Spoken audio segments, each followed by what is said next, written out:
All right, good afternoon, folks, and welcome to another exciting show of Live with Jeff, Johnny, and Lee.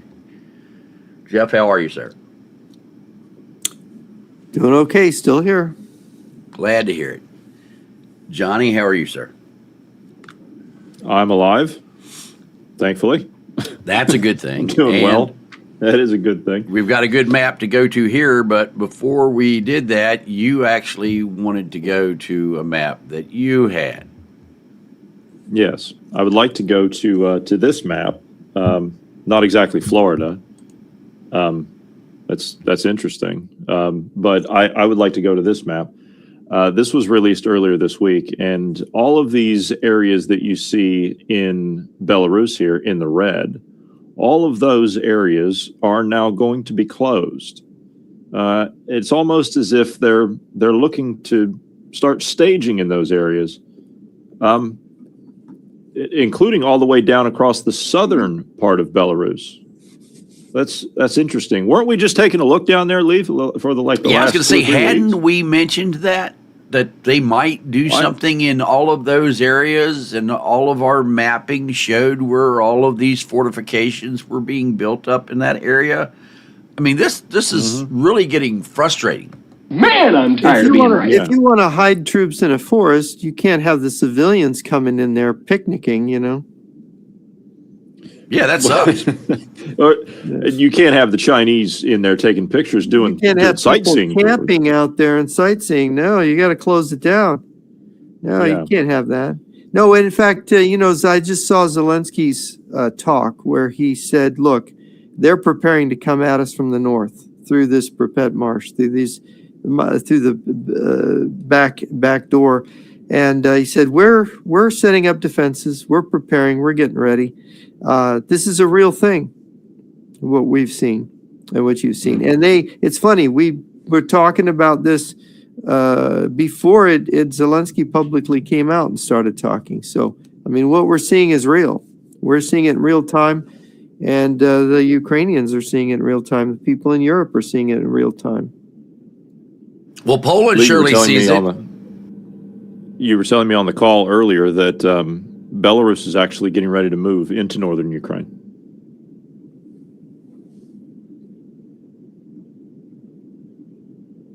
You talking to me? Okay. Things are acting strange here today, not real sure why.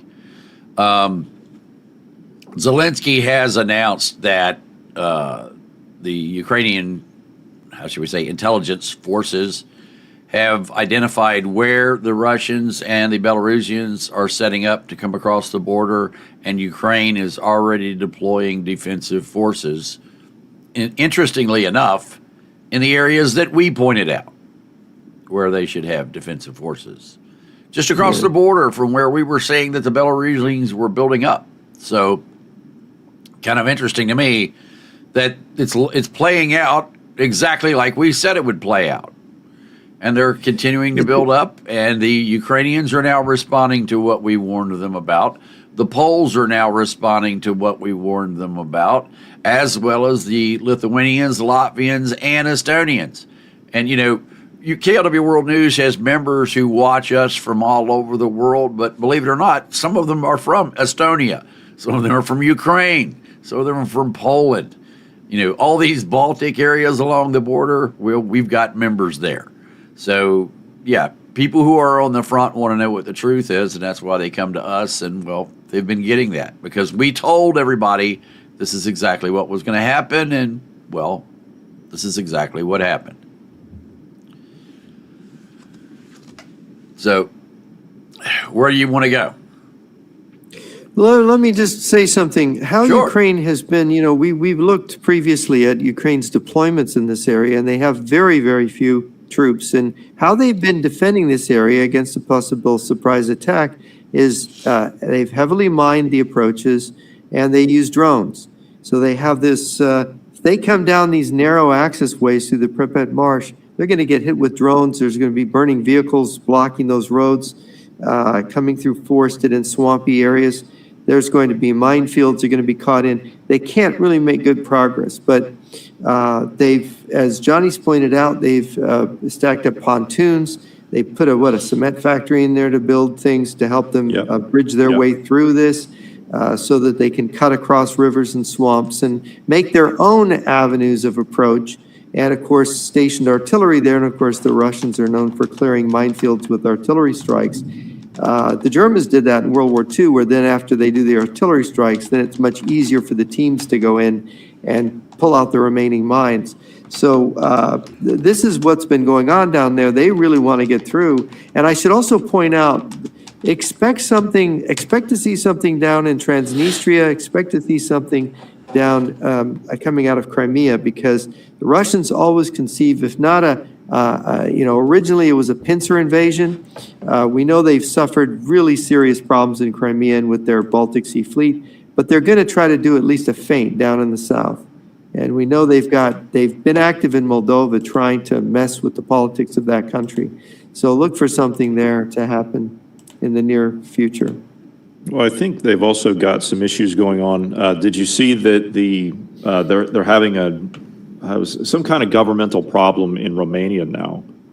So the elected government, I guess, because they just had elections not too long ago, I guess that government has now been dissolved, and now the pro-Russian guy is all of a sudden back in the driver's seat somehow. Well, remember, they have a president-prime minister system. So they have, there's a difference between their president and their prime minister. So the prime minister's head of government, the president's head of state. This is the system they have in Ukraine, the system they have in Poland, they have the system in France, and the Russian Federation. And of course, the president is typically the one that controls the armed forces and diplomacy, but the prime minister controls the government. So when the government fell in Romania, what you get a new prime minister, but not a new president. So, and it's similar in Poland. We have a president who's conservative, anti-Russian, anti-communist, and we have a prime minister, Mr. I'm blanking on his name. The Polish prime minister is not Tusk. Donald Tusk. Donald Tusk. He's not to be trusted. He's done things with Russia before. Of course, he's a left social democrat type, but this is the type that these parties in these Eastern European countries are full of the former communists. So the thing is the thing that what the Russians want in Romania is they do not want union between Romania and Moldova.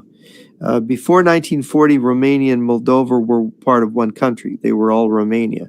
The Russians annexed Moldova and Bukovina, and I think it was June of 1940, while Hitler was fighting in the West against the French and the British.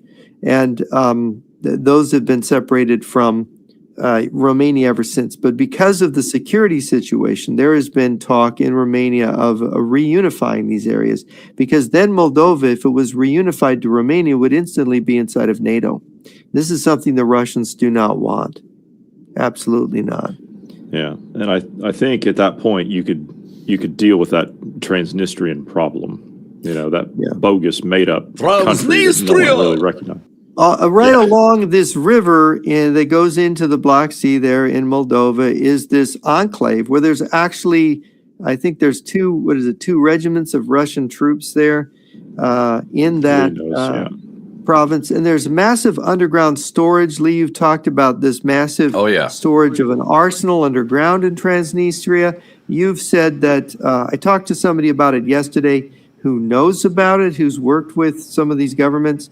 And he told me nobody knows what's in these deep underground parts of these bunkers. Nobody knows what's down there. I guess you've said you've seen some and it looks rusted out and in bad shape. Yeah, everything that I've seen from the video that I've seen. So I've got 3 separate sources that have brought me video from underground in Transnistria. Mm-hmm. The commonalities. The doors and locks are missing from the tunnels. The roofs, walls, support members, and so on and so forth are collapsing in. And every single facility has been cleaned out with the exception of weapons that are so rusty that you can't identify them. So somebody sold off the weapons? Yes. Yeah. And the Russians are pissed. Yeah, and so this is the thing. I think that there was a thought on some people's part that the Russians would airlift troops into there to man the weapons and suddenly have a force there. But this looks to be fantasy. The other thing is that Russia was, of course, threatening to come into the area with amphibious assault ships. And Lee, you can correct me if I'm wrong. I think both of those amphibious assault ships have been sunk by the Ukrainians. I believe you're correct on that. Right. And of course, the flagship of the Black Sea, the Moskva, has been sunk by the Ukrainians, most famously. It's still on patrol, just on the bottom. Yeah, it's patrolling on the bottom, so, it gets worse and worse for the Russians as they continue. The Ukrainians hit a patrol boat in the Caspian Sea the other day. Yeah, I saw that. Yeah. They Which is also hit a security vessel underneath the Kerch Strait Bridge. Which shouldn't have been there. Right, yes. I'm just saying, it shouldn't have been there. Well, the Russians bragged that the Sea of Azov is their lake, but I'm afraid the lake belongs now to Ukrainian drones. Yeah. Another place that is of very great importance for the Russians is Odessa. They've been pounding Odessa. Yeah, lately, in many that's an weeks and interesting months. thing. See, that goes to softening up. And here's where the Russians can kick themselves for flooding the lower Dnipro River, breaking that dam, is that this terrain was more traversable before that dam was broken. They turned it into a giant, swamp downstream. I don't know how dried out. Maybe in the summertime it'll dry out enough, but I don't know that the Russians can get across the lower Dnipro anymore. I don't know if that's possible. And even if they mobilize and throw in more troops. So it seems to me that everything is really, whatever diversion they launch, and they could throw their Air Force in out of desperation. But whatever they launch in the south, the real effort's going to come through Belarusia, through Belarus. That's what's going to happen. And it's going to be in that side of Belarus that directly is bordering the rear area of Ukraine. That's above Lviv, behind Kiev, and so on this direction. This is where the threat is going to come. Yeah, and we've got Belarus that are taking part in these nuclear drills that are going on for the next 48 hours. Lukashenko just ordered one of the missiles to be launched. Test, of course, but yeah, he's just done that. It was on national television. Nobody knows what the state of the Russian nuclear forces really are. I mean, Lee, we've discussed this, how many SS-27 tests. The third stage has failed. What is the state of their warheads? Nobody knows. We know they're making new warheads. We know they're trying to refurbish everything. How successful they're being. They're putting people, in the defense ministry and the Ministry of General Machine Building on trial. Because they've misappropriated funds, I guess, or they failed to produce the things they promised to produce.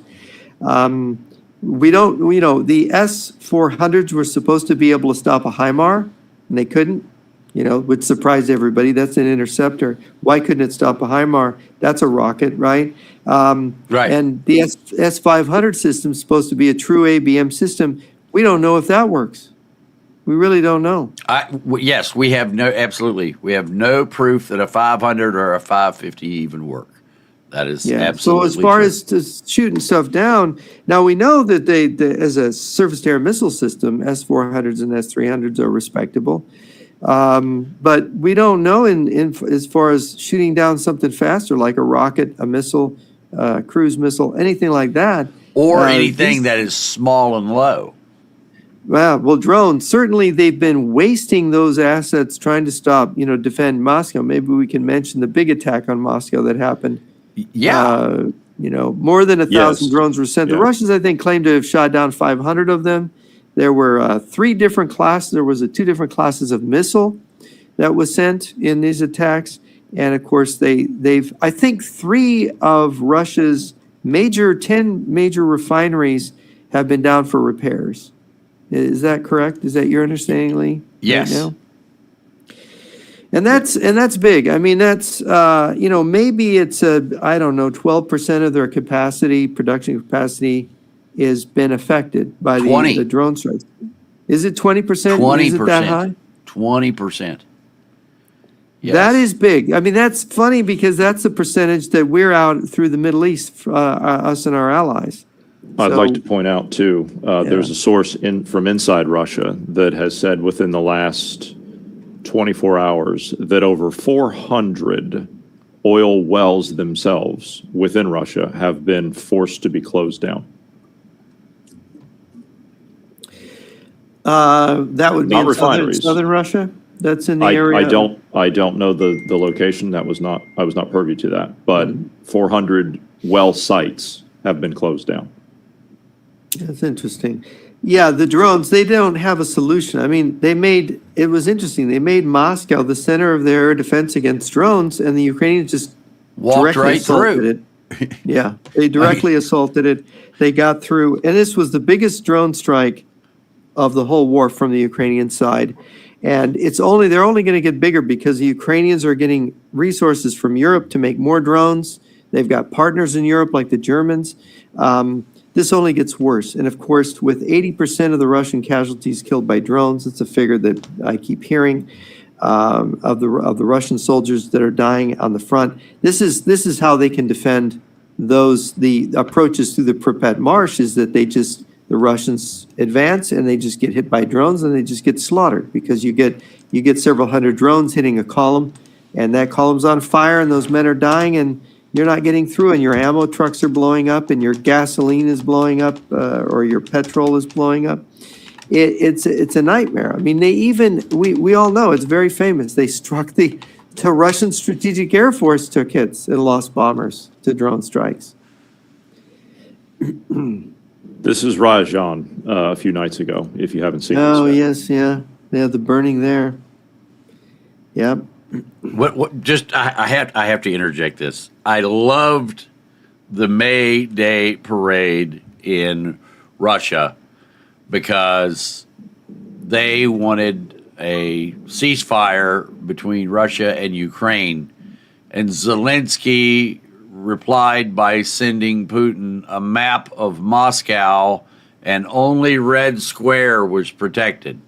Said, we will have a ceasefire in this area, which was the area of the stages and the troops coming across for the May Day parade. I thought that was absolutely hilarious. That, yes, we'll have a ceasefire for this much. And then the rest of the day, they bombed the shit out of them. Yeah, but did you see as soon as the ceasefire, quote, ceasefire was over at, it was midnight, I think, on the 11th. Did you see all the drones that they sent into Ukraine, the Russians sent into Ukraine west of Lviv? Yes. Freaking Russians. Yeah. And of course, I don't know, Lee, what are you told about how long it takes to where these refineries are offline, like the one in Moscow, Oblast? They said, it's only minor damage, they said, the Russians said, but we have to take it offline. So it's been offline for some days. It's supposed to be offline for a few more days. And I think they're going to hit it again, is my guess. But how long do you think it takes for the kind of damage that we're seeing to be repaired by the Russians on these refineries? Well, the first thing I want to interject was they said that the Moskva only received a scratch. So when you look at the level of destruction per the Russians, the Moskva got a scratch and then went to the bottom to repair it indefinitely. Yeah, you get a fire on a warship. Yeah, it can sink. So I'd just like to point out on this really quickly, the Kostovo oil refinery, which is the fourth largest in Russia, has just halted all operations indefinitely. That was just today or tonight. Did they get hit tonight? Because it's night time over there. More than 50% of the facilities unable to function at the moment. Oh, wow. Yeah, so that's not coming back.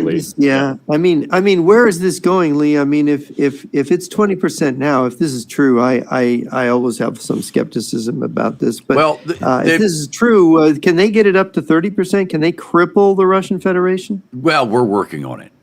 The great part about this is that the Russians have been educated by the Ukrainians. See, first, the Ukrainians were hitting certain targets around oil refineries, and I don't want to go into too much of the detail here, but originally, Russians were being hit at certain locations around oil refineries, and then that changed to other locations at the Russian oil refineries that were being hit, and that was totally disabling the refineries.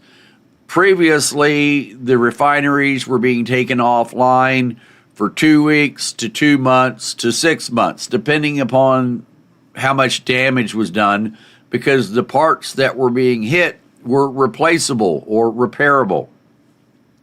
After updated targeting information to say that, well, actually, you shouldn't hit that, but you should hit this, then that changes the equation totally, because the Ukrainians are now hitting items in the refineries that are made out of unobtainable. That means they can't get the parts to replace them. They can't get the parts to repair them. So Russia won't be bringing those pieces of equipment back online at all. So as far as how long will it take to bring this back online, in some cases, never.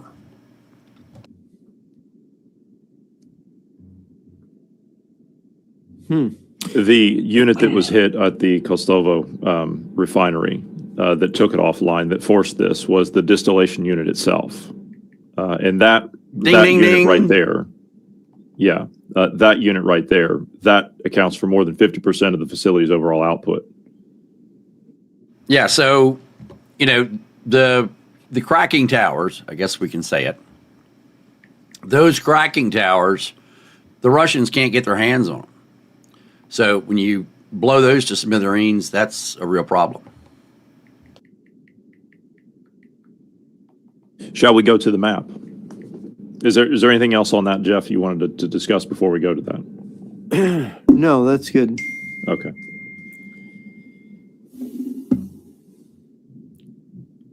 Right, Lee, if you want to start the slideshow, this would be the easiest way to do it. I've already laid everything out. So view and slideshow, or start slideshow, or you can double click, it doesn't matter, either one.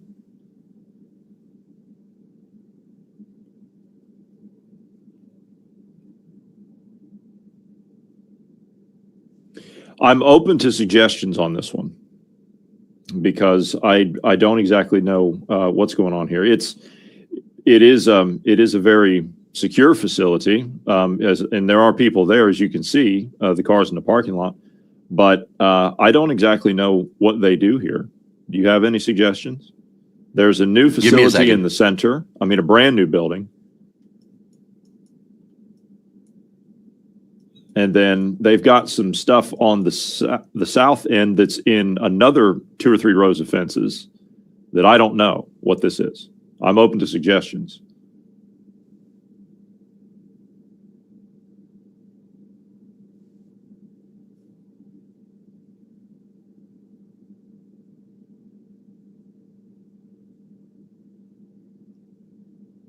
Any ideas? Yeah, I'm looking here.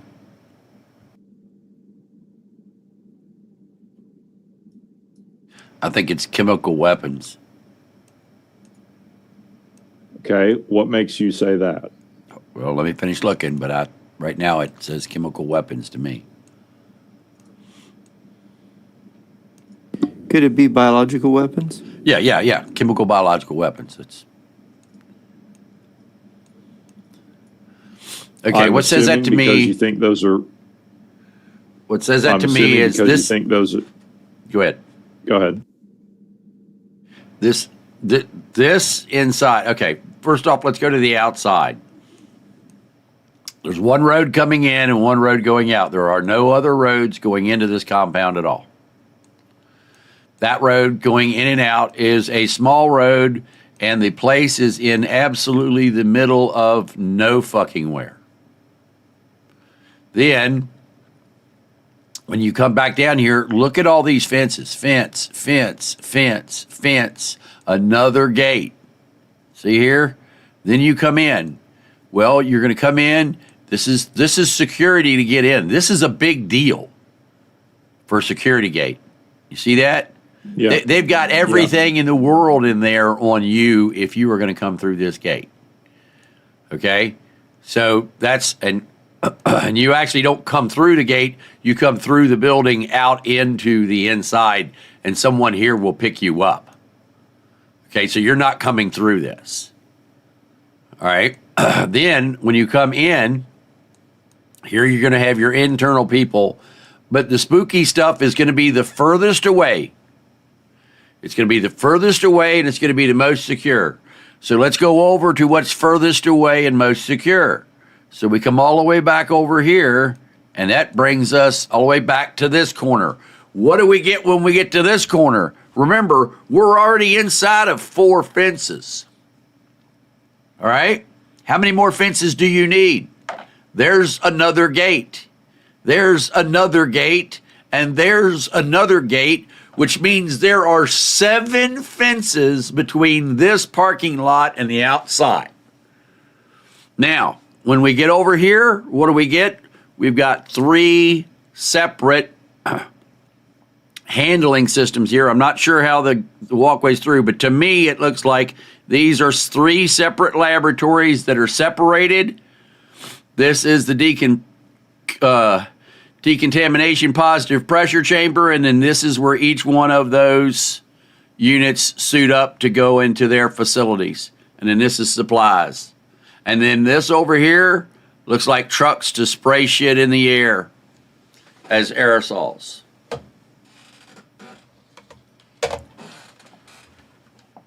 So this looks like a disperser. Okay. That's what I see. So it's a portable mobile lab, is what you're saying. Well, no, each of those boxes is a containment lab right there. And these over here look like either trucks for dispersing of that product. And they don't drive these vehicles very often because this road is not that worn down. But this looks like a chemical, and where do I get this? Look at Aberdeen. Look at Fort Detrick. Look at Dugway. Look at how we set up our biological chemical warfare labs. Look at how we set up the facilities. This is very, very similar to what we do right here. And the fact that it is in the middle of absolute BFE, that's a chem bio lab to me. That's what I would report to my superiors, it looks like. Okay. Fair enough. I mean, why else would you have 7 fences? Not unless you're storing nukes, but those are clearly not nukes. Well, no, but nukes only have 5. That's true, yeah. Yeah, that's Putin's secret right there.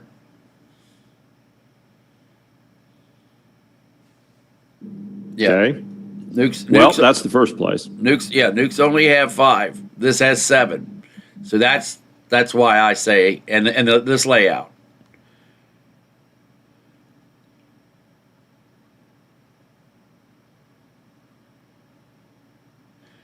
All right.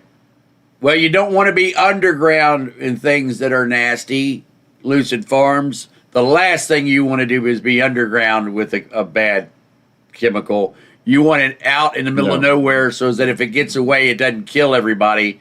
It just goes up in the air and dissipates. If to do this underground and to have a leak, everybody would be dead. You don't do this.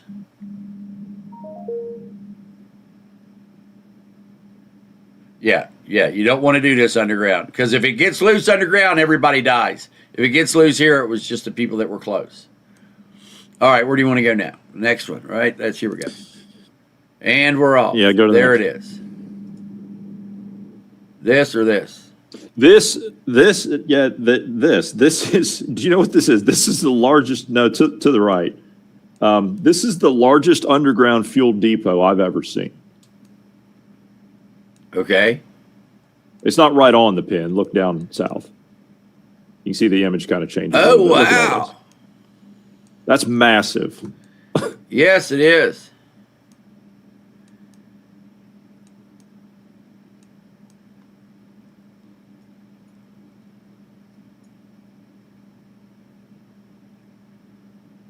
Now, by the way, just to kind of give people, since you zoomed out there, to give people an idea, we've been looking at the Belarusian side of the Ukrainian northern flank. So we kind of ended up at the point where you have like the tri-state area. You've got Russia, Belarus, and Ukraine that all kind of intersect at this one point. So I thought I would be looking on the Russian side.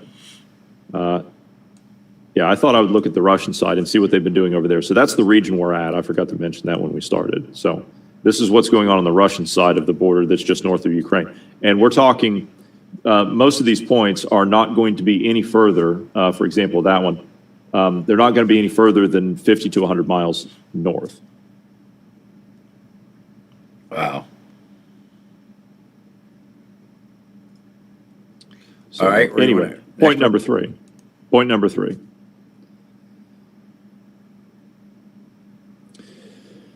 Point number three, found a very large motor pool here to the left, and then it's all the way south.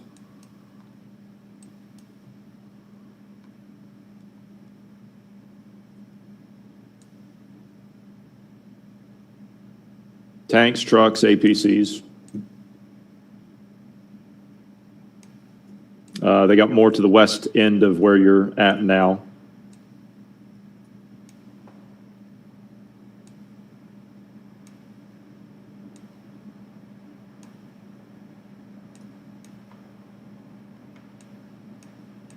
Again, just north of Ukraine.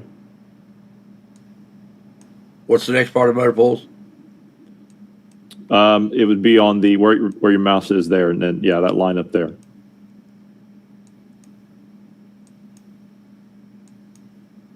And see, this is where I again insist Russia is some sandbagging mofos. Look at all these vehicles sitting right here. And yet they're getting stuff off China to put on troops to run in. This is the ultimate case of make me look weak when I am strong. There is no way that any military would give up all of these vehicles here and in all the other locations. You know, I was mapping it out the other day. We've mapped over 43,000 locations. I don't know if you're aware of that. And we're still finding more, by the way. Right. But we've mapped 43,000 locations. And there are vehicles at all of those locations of some type, or almost all of them. There might be a couple underground entrances that there aren't a vehicle setting at, but most every place else has a parking lot full of vehicles. And to believe that a government is going to stop using all of their own vehicles and import cheap golf carts from China to deploy on the battlefield when they have literally tens of thousands of vehicles sitting around just like this, I absolutely find it hard to believe that they're going to import golf carts from China over these. And to me, that's just a ploy.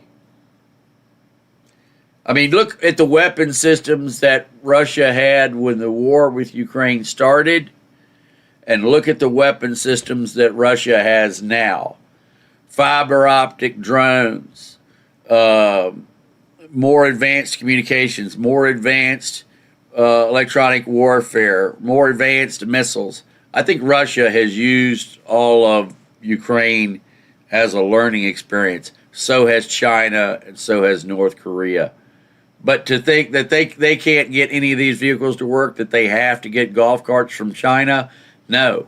I think they were sent in there just to test them on the battlegrounds and to see how well they work. That golf cart didn't go in there because the Russians had to have it. That golf cart went in there because the Chinese wanted to test it. And I don't think that they want to pull any of these vehicles out of this inventory because this is for the offensive. And they're not going to take weapons from the offensive to continue the war in Ukraine. I think all of this was planned out ahead of time, back in 2012, 2013, 2014, all the way through what they're going through now. With bricks. It's funny how they've used up all these old Cold War weapons, the 10,000, tanks that they had left over from the Cold War. It's funny how they've used all those up in Ukraine, and they've sent in their criminals and their old age pensioners and foreigners to fight in Ukraine. It's like they're not even serious. Exactly. Yeah, all these vehicles, all these stores of vehicles and everything we see, the airfields full of fighters and bombers. This is all for Europe. This is for European invasion.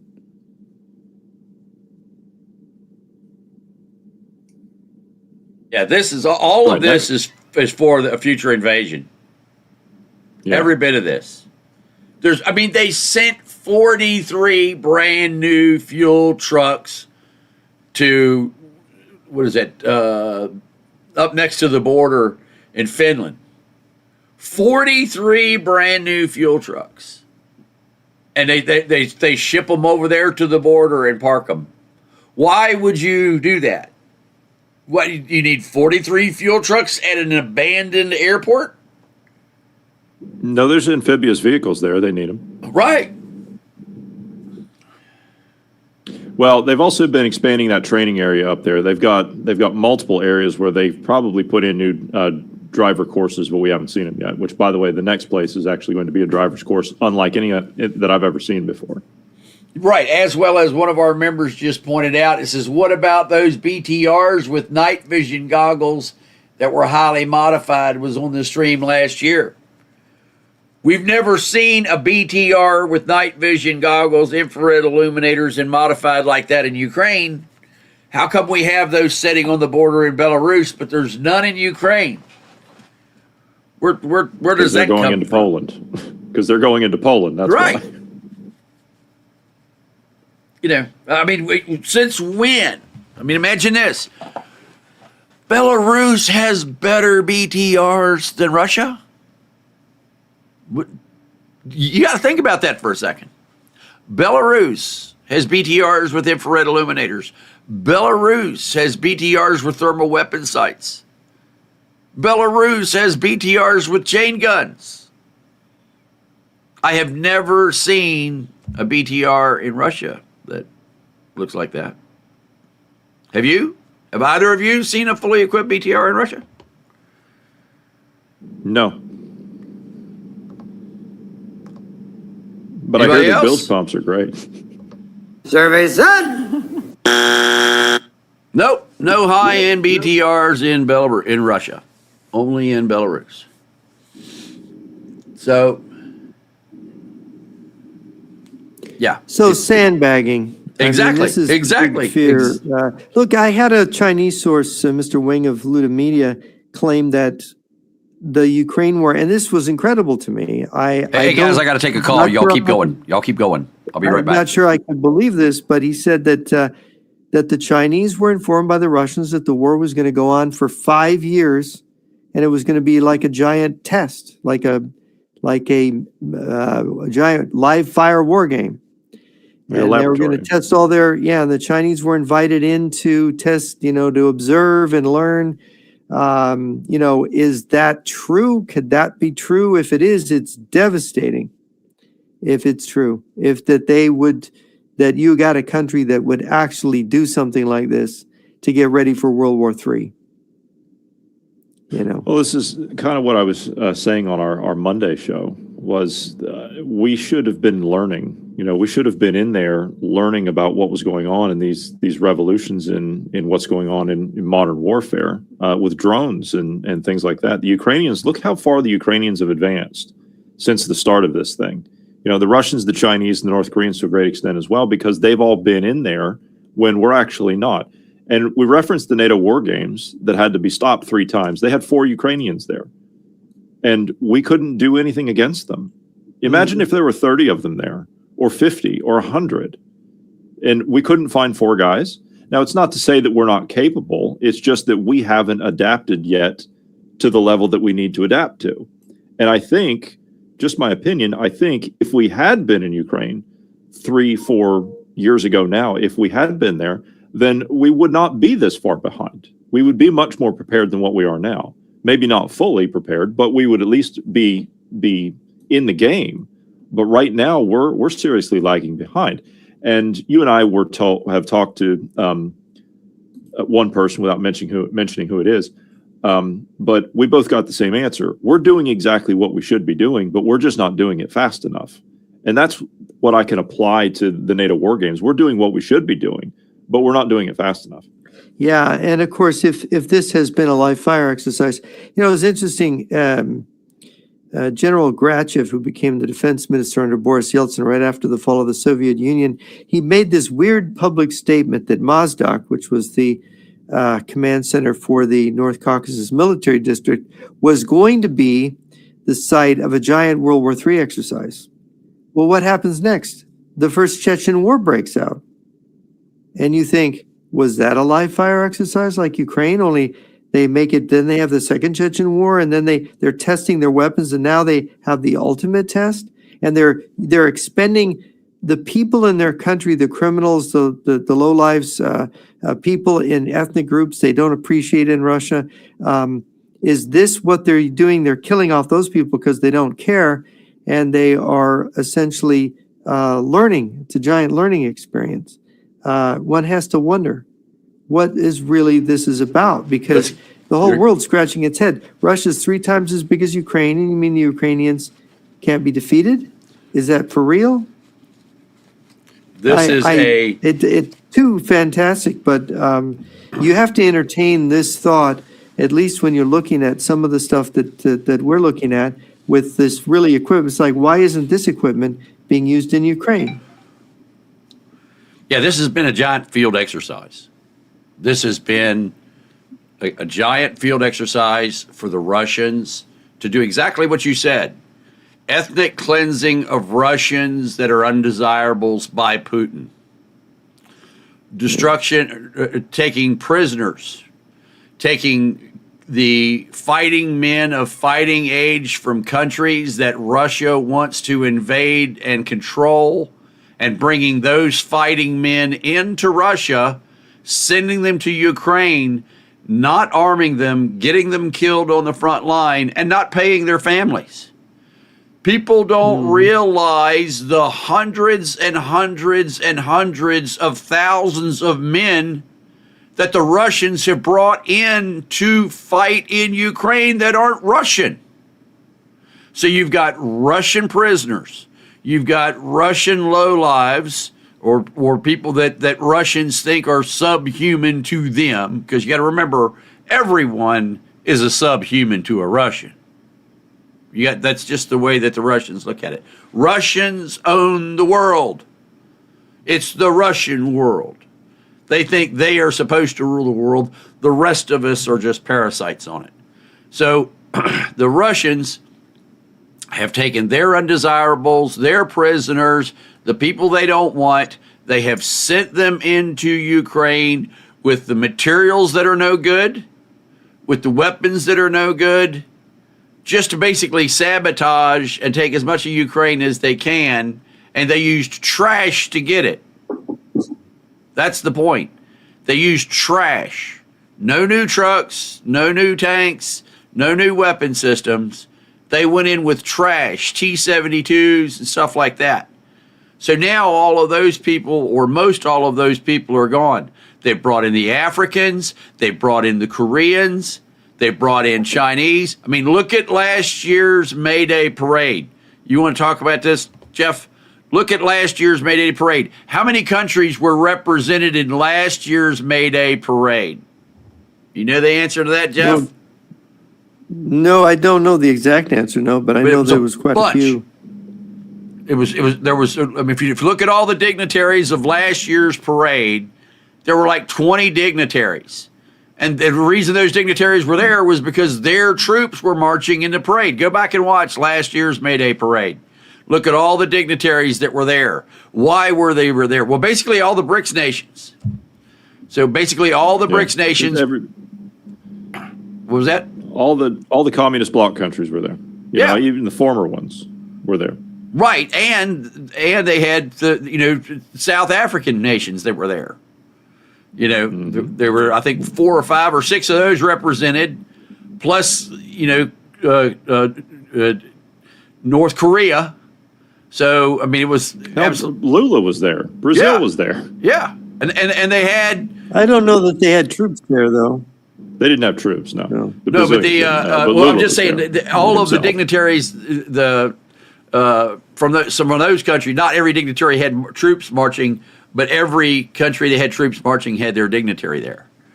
But my point is, they have used this as a training exercise to be able to bring, different manufacturers, different weapon systems, and different things online, and to be able to eliminate Ukrainians at the same time, because to Russians, Ukrainians are subhumans. That's why they've starved so many and killed so many and are so blatant about just murdering them. I mean, they're doing human safaris. You as a Russian can get a drone and fly into this town and kill anything that moves. It doesn't have to be a military target. They're hitting little old ladies, pushing buggies down the street.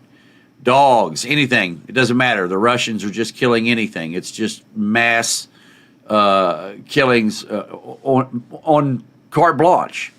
The Russians are killing everybody in different towns. And they don't care. This is the way the Russians are operating. And I think that this has just all been a practice for something bigger to come. And when you talk about what Ding Linping is talking about, you see what Putin is saying, you see the meetings that he's having and Ding Linping is having, and the exploits that the Chinese are doing and what the Chinese are doing in the South China Sea. What we're seeing in Ukraine is just the beginning. And when you look at what's happened in Iran, where they've closed the Strait of Hormuz when they were attacked, this is tenderizing Japan, South Korea, Western Europe, and ourselves. We are facing a real crisis, a real energy crisis now, because the Middle East oil is cut off. And Trump seems incapable of restoring that supply of oil. And it's strangling our Arab allies. It's strangling our allies in the Pacific and in Europe. And it's going to ultimately crash our economy. And I don't see the level of alarm about this that there should be. And of course, we've all talked about this. There's a grand solar minimum. The temperatures are cooling off. It is not as hot this year as it was last year. And it's going to continue to get cooler. And the amount of crops that can be grown is going to diminish. And have you seen this, Lee? They're predicting a loss of 1/3 of the American grain crop. I was just going to say that. I was going to ask if you had seen that report. Yes. Yeah. And so, I mean, look, 1/3 of the grain production of the United States, one of the largest, I think we're the 3rd largest grain producing country in the world after Europe and Russia. And Russia's grain production is going to decline with this grand solar minimum. Europe's is going to, because they're at really northern latitudes, more northern than we are in much of their land. So what the heck is going on? I think the Russians and Chinese are aware of this coming food crisis, and they're okay with it. They want to play off of it. The KGB defector Anatoly Golitsyn had said in his book New Lies for Old, beware the economic weapons of the bloc, of the communist bloc, grain and oil. And this is what we're seeing. I think we're headed for a crisis. We're in a crisis. I think we're going to be in one of grain, but we're in a crisis of oil right now. And it's going to get worse. And fertilizer. So fertilizer, there's grain. Fertilizer is from oil, and it feeds the grain. So because we've exhausted the soils with 8 billion people on the planet, we can't do crop rotation. We have to use every hectare of land to grow, and we can only do that with chemical fertilizers. Mm-hmm. And the Russians, they don't export that anymore. We were getting some fertilizers from Russia. The West was getting some fertilizers from Russia. Same thing with Belarus. We were getting what's the one they have there? Potash. Yeah. Farmers are dying out there. It's unbelievable what's happening. Farmers are just literally dying out there because the price of diesel is through the roof here in the United States, and farms use thousands of gallons of diesel every growing season. You have the expense of the fertilizers. So these energy inputs, these oil inputs in farms translate to food. You remove that, you make it more expensive. Not only does food go up, oh man, folks, you haven't seen anything yet compared to what we're going to see with grain prices, with prices at the food, because all your animals, all your meat, they eat grain, they eat things that are grown. You get rid of that, and then what do you have? What are you going to end up with? Yeah, I'll tell you, we're going to end up with something even worse than that, because we're going to end up with hyperinflation stacked on top of this. And this is a perfect storm, is what's going to happen. Well, and this is why they've cultivated these left-wing revolutionary forces that Jimmy from Brooklyn talks about for years. They've got this plan to cause left-wing unrest, and of course, we've got unrest on the far right. They've reinvigorated anti-Semitism, the Jewish conspiracy theory, the protocols of the elders design. I never thought I would see this to this degree. You got people denying that they're anti-Semites who are saying things that are traditional tropes from anti-Semitic literature and even the Third Reich. Some of these things, it's incredible to watch it. But they've created a laboratory. They've been cultivating the whole Weimar Republic vibe for all the Western countries. Then hit us with the Great Depression, and then have a do-over all over again. We're going to either end up with a National Socialism or Soviet socialism. I mean, it's almost looks like a game plan. It's structured. It's like somebody has structured all this. Lee, can we go back to the map? We can do anything you want.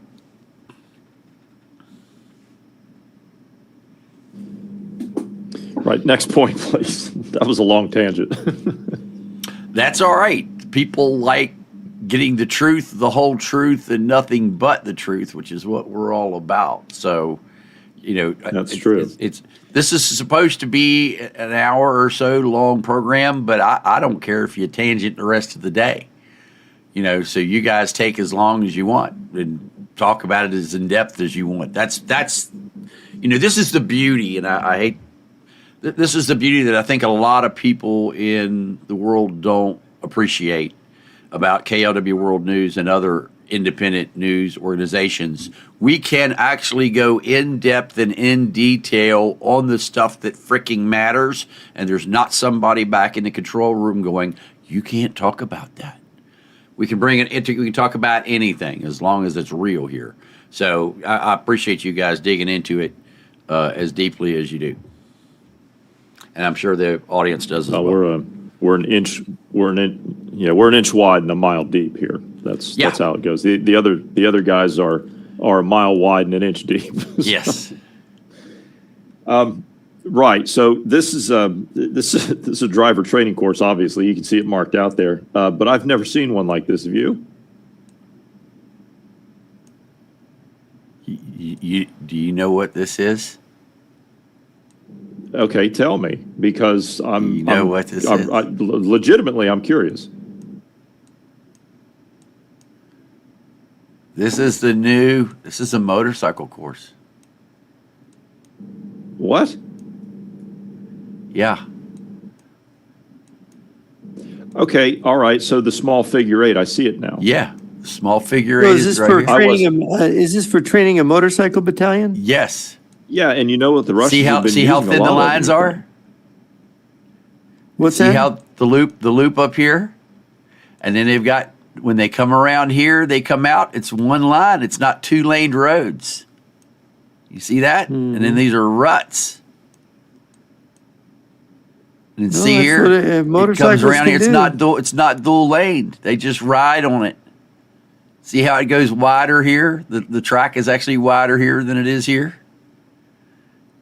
They're teaching guys to ride like two-lane. It's mainly done here on the asphalt. This is teaching them how to go in and out and loop in and out. Motorcycle troops are great. They're very fast. See this is a jump right here. Yeah. You know, They gotta clear the that. 15th Panzer Division in the Africa Corps had a motorcycle battalion in 1941. Yeah. The Russians have been using a lot of motorcycles in Ukraine. A lot of them. Motorcycle troops can be effective. They can be like a kind of cavalry. Wow. This is the first one of these I've seen here. Yeah. Yeah. I've not seen one of those before. Yep. But with the curves over here, it's basically well, let me rephrase this. They're training cars and motorcycles at this track. This is more of a security. I would say the more I'm looking at this, I would say this is more of like the motorcycles that ride with the president. So look at this as more of for the Secret Service, this is more of like Beltsville, Maryland, if you're familiar with that. So if you're worried about partisans, you might want to escort some of your trucks with motorcycle escorts, right? Yeah. But this is, because you see that you've got a stop sign here. This is a stop with a pedestrian crosswalk. Okay, and then you've got curves. This more the more I look at this with the lines on the roads and the curves and the squares and stuff drawn out, this looks more like, if it were U.S., this would look more like a Secret Service driver training area for both cars and motorcycles, or like a training school for the Washington, D.C. Metropolitan Police Department, because there they have to train drivers and they have to train motorcycle cops. So I'm not sure whose this is, but yes, it is absolutely positively a driver training school, and they train both. This out here is telling me motorcycle. That's telling me motorcycle. This is telling me motorcycle. This down here is telling me motorcycle. I'd never seen one of those facilities before. That tells me motorcycle right there. The DB like that. Because you got to come in, go around the figure 8, and come back out and stop. So one time you'll come into it and go to the right. The next time you'll come into it and go to the left. And you come out and you got to stop, and then you're off again. That's what that is. So this is motorcycle. And that was like one of the first things I saw. I was like, shit, motorcycle. And then I went looking for everything else that shows motorcycle. And then the farther I get in over here, I'm seeing, now wait a minute, this is street stuff too, and cars. So yeah, it's a full blown. There should be a parking lot, unless that's the only 2 cars they drive with. No, this facility's out in the middle of nowhere. Yeah. Just like Beltsville, Maryland. So that's what I would bet on that being. Okay. All right. Next.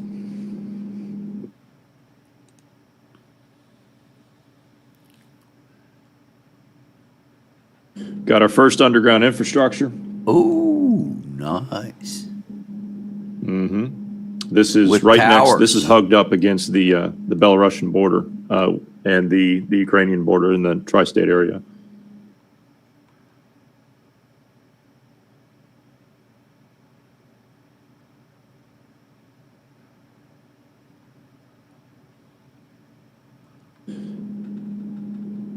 Did you go to the next one? Yes. Oh, no, I'm not done. I think.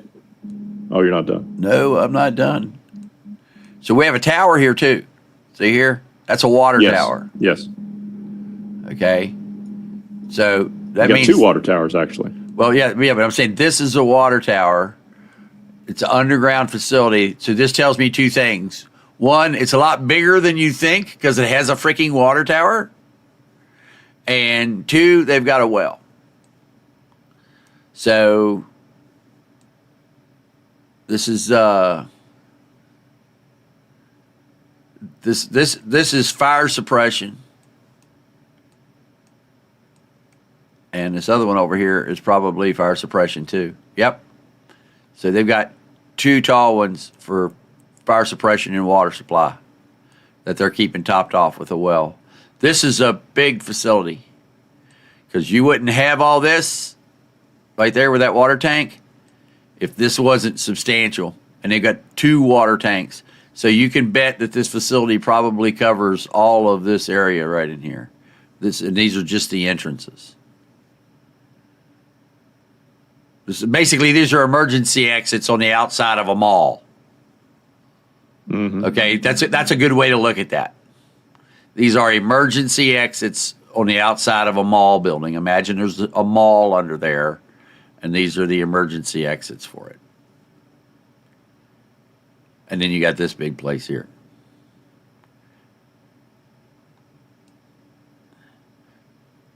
But it's impressive just simply for the fact, oh, wait a minute, we're not done. That ties into this too.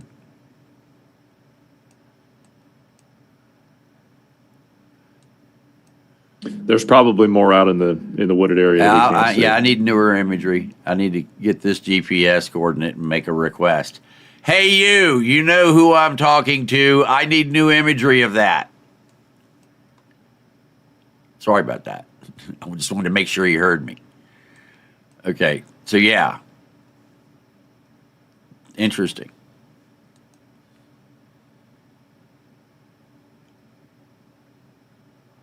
Ooh, more. More. This is next to a church. Next to a KGB church that Jimmy likes to point out. My God. And if you like, you can hit the street view and you can get a street view of it. No, wait, no, what? You are kidding me.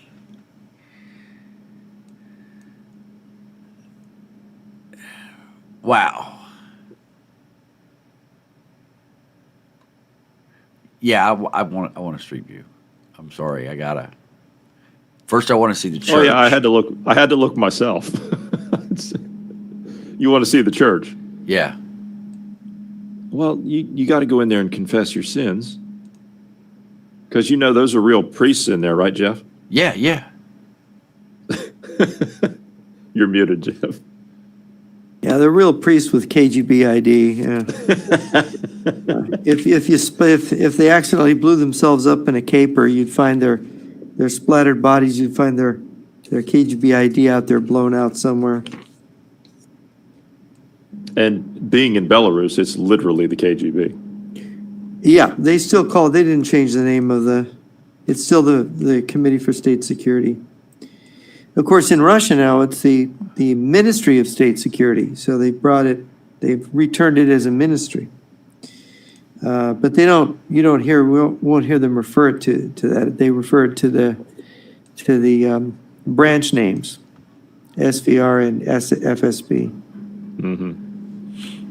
That's okay. Yeah. They're going to rename it here shortly. Yeah, they'll go back to calling the SVR the PGU soon. Mm-hmm. Well, they're bringing the FSB school Putin has renamed it to the Felix Dzerzhinsky School of Higher Learning now. Mm-hmm. Well, so that's it goes to the Soviet orientation of Mr. Putin and his friends, the real rulers of Russia. These oligarchs were handpicked and signed contracts with the secret police and the Communist Party, Soviet Union underground. I think the Communist Party is gone underground. It's divided into other parties that don't wear that label, and people in the West just don't realize it's the old system, old lies for new, or new lies for old. Sorry. What do you think, Lee? I think it's bigger than it shows from the surface.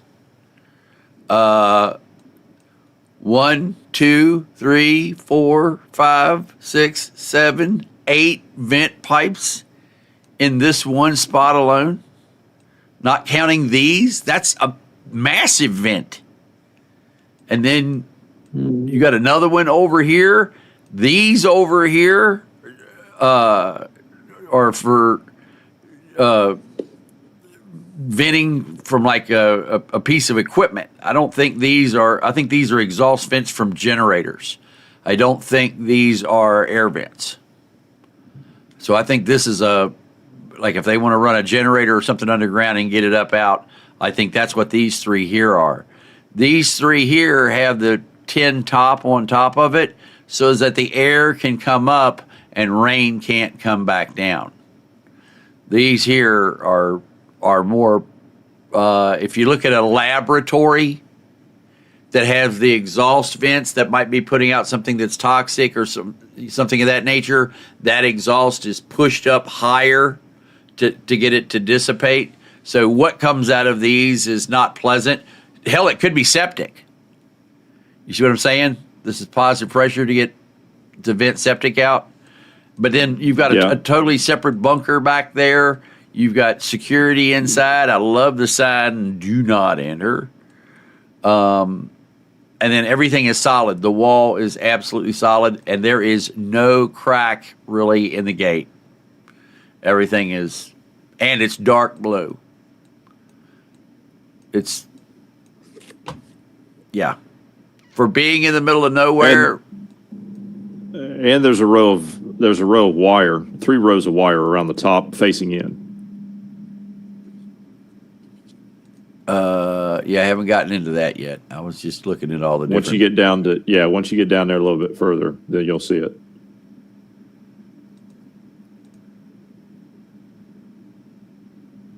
Right there. Oh yeah.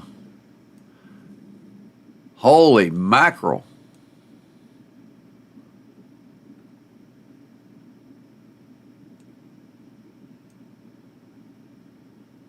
So that's 6 strands. 3 on that one and 3 on this one. Oh, I see that now, yeah. Holy shit. So basically you climb up on there and then they shoot you through the barbed wire. And your body can just lay there. You don't even fall into the compound. That's insane. And then there it's just going straight up.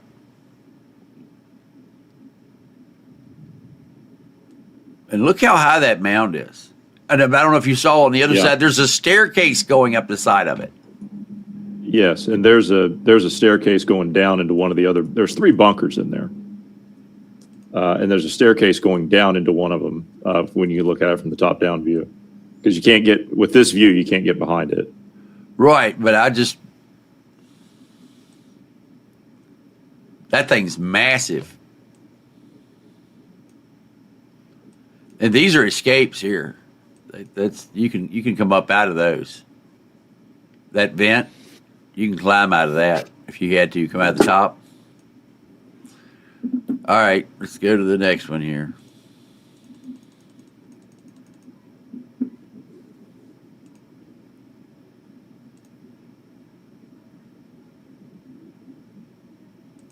Gonna need your expertise here.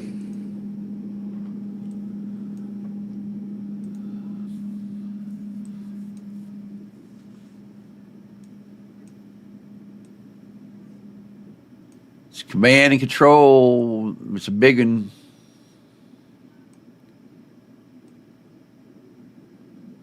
And hold on, where are we?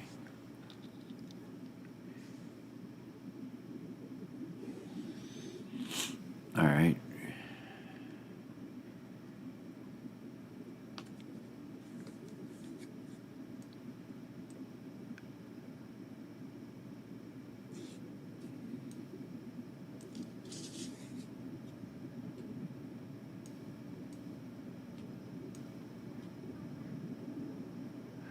Okay, I'd say this is intelligence. And I would say this is an interface between more than one intelligence organization. Kind of like a Five Eyes kind of deal. Or it's got intelligence coming from multiple.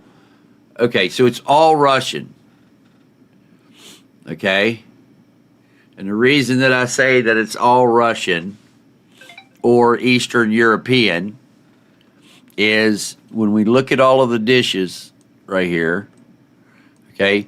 So you can take a measurement from there to there and find that angle and come off of here, and you can determine what satellite that's looking at because it's a geostationary satellite. I see what you're saying. Okay? So, same thing over here. This one is fixed. This one is fixed, but they're not all fixed on the same satellite. The angle Okay. What from about this to that. What about?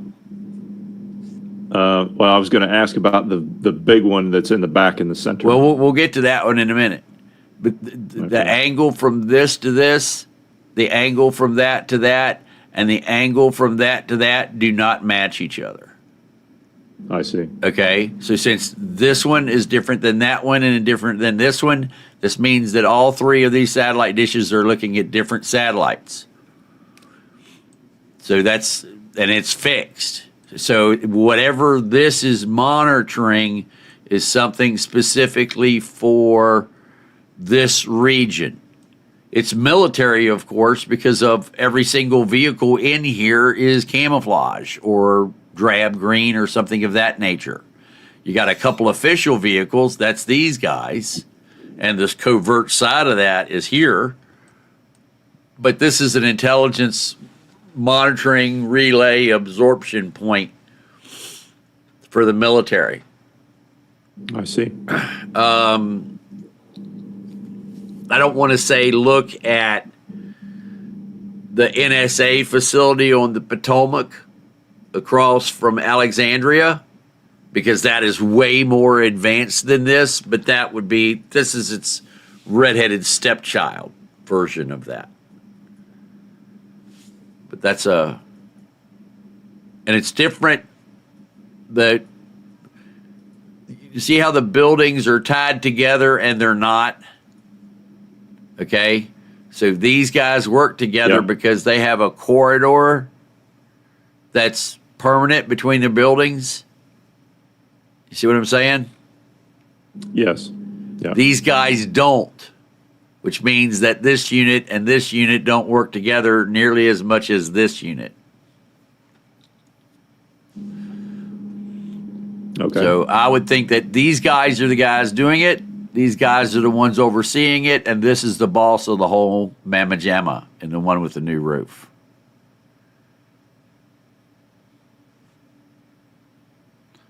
And they got Okay. HF antennas too.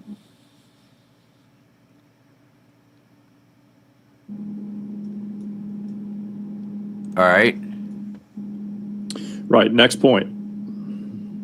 Now, the best place to start here is going to be in the bottom left. Keep going, bottom left. Swing all the way out. This is we're going to start at the security checkpoint to get in. So follow the main road straight down. You'll see the checkpoint right there. Right there where your mouse was. No, go back up. Go north.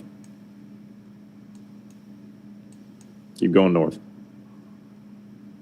Right there.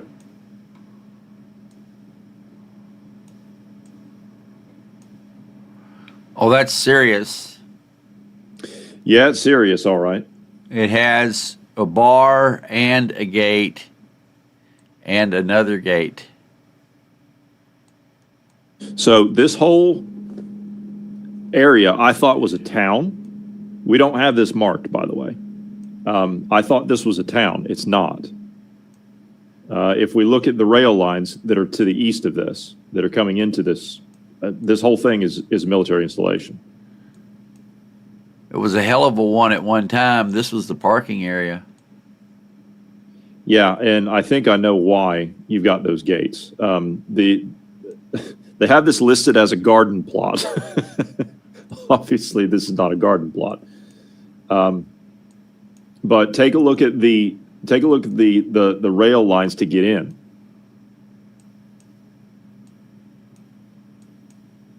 Look at the gates to get in.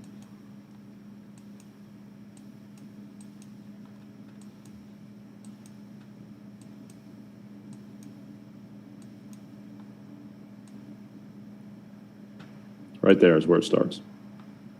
Yeah, but there's two. There's two lines. This is the other. Yes, and all of them. Yeah, all of them run up to these facilities.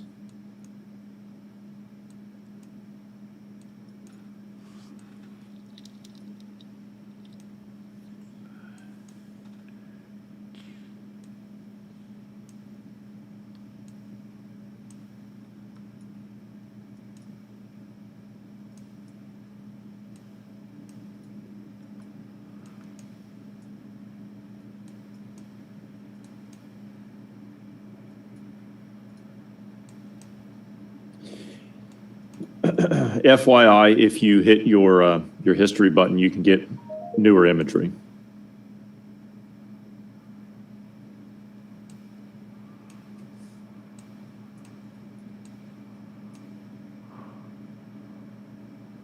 Part of it'll cut off, but yeah, you'll be able to see it.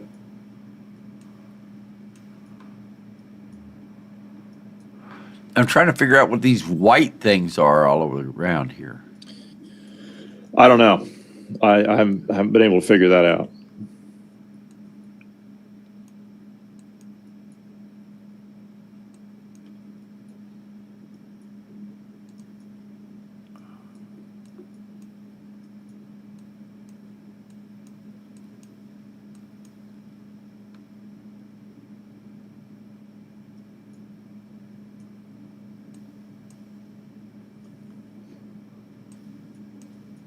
Yeah, I'm going to need to look at this thing for a while. This has got Okay, a so lot we're of- going to go to the red pin. Yeah, go to the red pin. I know why they got the security here, but go to the red pin, Okay. and then we're going to follow that road north. Right there. Driver You training. passed it. You passed it. Go back.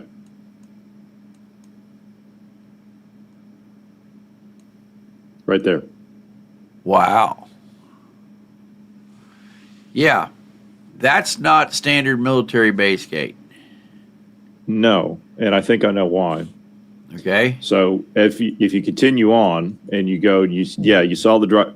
Oh boy, there goes Jeff. We saw the driver training, Yeah. and to the right of that is, correct me if I'm wrong, this is an amphibious course, because look at what's in the. Look to the right. You can see Yep. that. Is that a dunk? Is that a dunk pond? Yep. That's exactly what that is. This is exactly Okay. So what there's- is at the training base in Brest. In Brest. Yeah. Right there. Here and they're filling it off the pond. So what they Yes. do is they just drive down in this and make sure that it doesn't sink and then come up out of the other side of it and then go around and get in the pond. That's exactly what this is. So why it's here, I don't know, because there are not any bodies of water nearby. So I don't know. It's driver training. Is it just part of training? Okay. Yeah, when you learn to drive an amphibious vehicle, you have to make it float. I see. And Okay. and this is the big part of this is and this might not be. Let's look at it this way. This is an introduction to amphibious operations, and so they're down here teaching you how to drive. And then they say, well, come up in here and we're going to show you how to make it float. We're going to show you how the bilge pumps work. We're going to show you how the motors work on the back, how to thrust, and so on and so forth. They'll bring them up here, and then they will teach them the most important part of amphibious crossing. Do you know what that is? Do you know what the most making sure important you- part of an amphibious crossing is? The initial dunk, isn't it? Exactly. Make sure that you don't have leaks. Exactly. And that you don't plunge in too fast and have a Yeah. bow wave come up over the front and flood you. So, yeah, that's what we're seeing here. Okay. Well, All right. I think I know why they've got all this security. So the next point you're going to go to is you're just going to zoom out and you're going to see a road, and kill the history, please.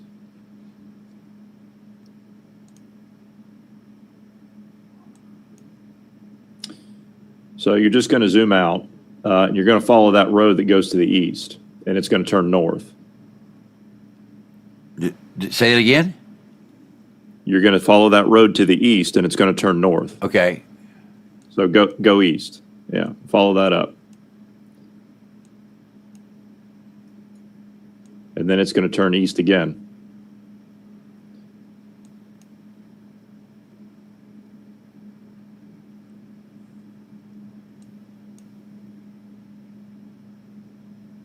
I can only assume that they're storing nuclear weapons here. Well, let me look here. Because if we look That's at the what it entrance to looks get like. in, look at the security to get in.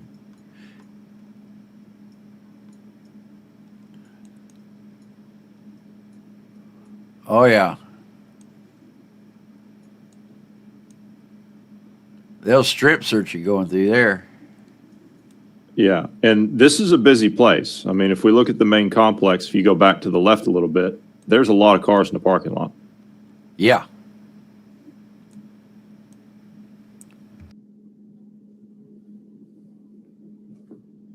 We've got a massive training area to the left, and you're going to have to tell me what kind of helicopter is on that red pin that I've got up here. MI I think 26. it's an Mi-26, but okay. Count the blades.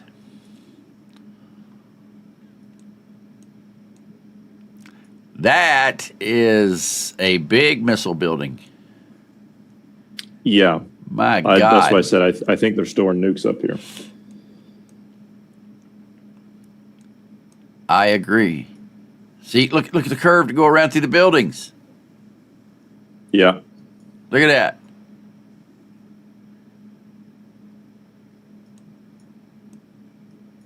The turnaround is so big it has a separate entrance and exit.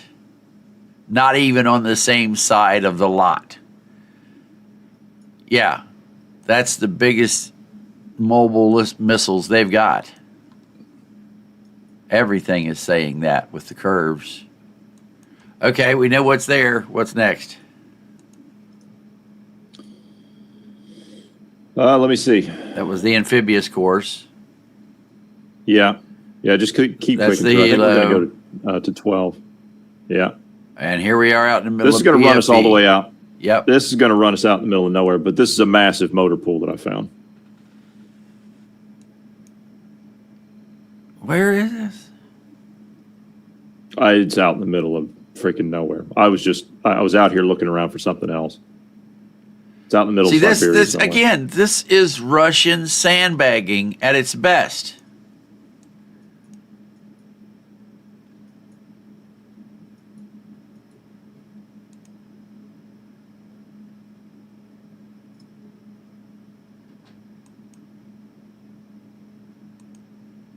Okay, that's what it looked like in 2019. This is what it looks like now.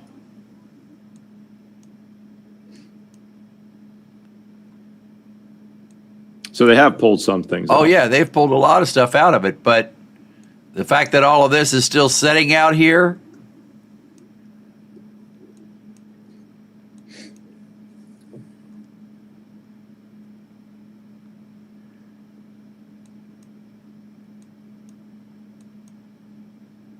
Oh, I know which. All right. Yeah. They've pulled 70%. I know which motor pool this is. I know. Yeah, they've pulled 70% of the equipment out of this facility. All right, let's go to the next one. All right, next. Yeah.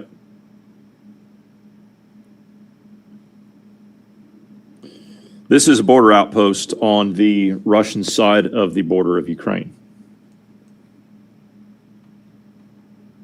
And you can see where the border is. Go, yeah.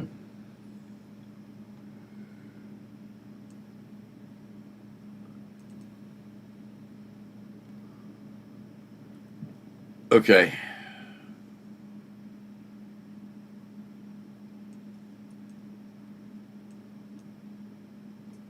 It's intelligence also. All right. The next one.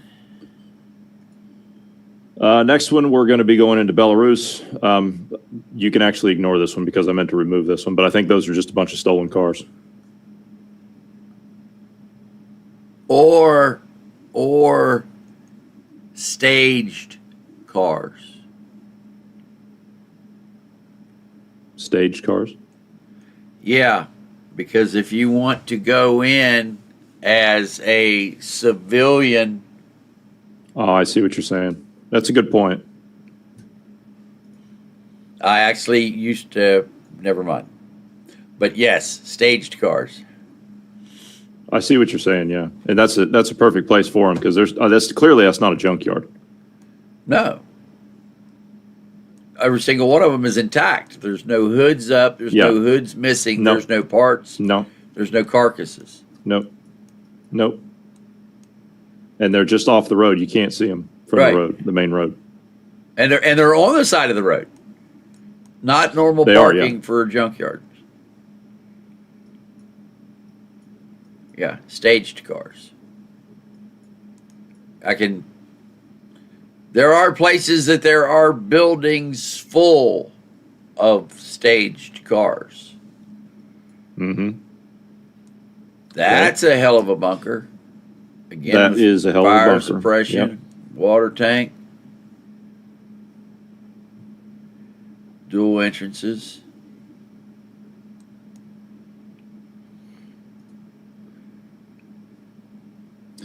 Next is going to be a training area.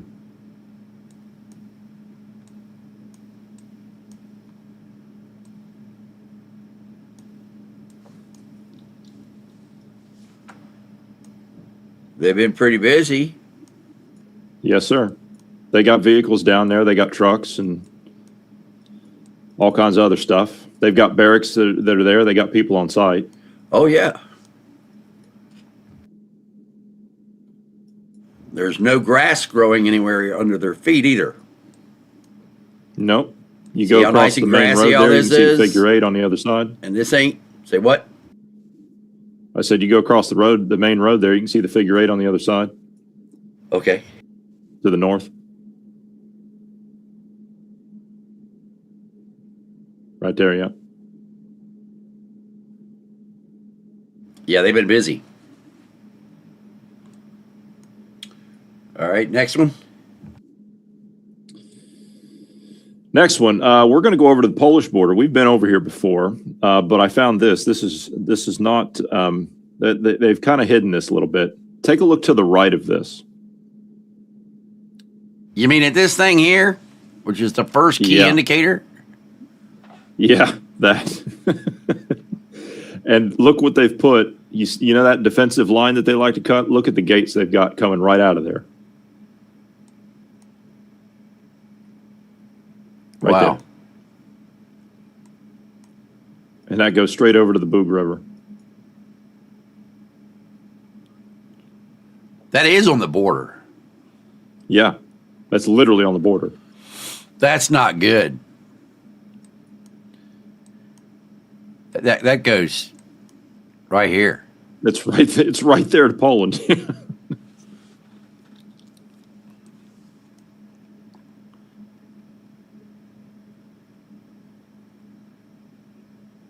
Oh my God! Now, Straight due east of Warsaw. Uh-huh. This is just outside of Brest, yeah. So I love the parking. do you remember now this is what really pisses me off. I told you this right here. Okay, so you remember all these parking lots we've been looking at on the border? This Say that parking again? lot is complete. You know all these parking lots we've been looking at, the trucks lined up and everything on the border? Right. This parking lot is complete, but they're hiding it. It was just visible a few days ago and now it's gone. This one? But that's that one, yes. It's complete. It's done. Wow. You can't see it anymore. They took it away. It was there just a few days ago. But it's massive.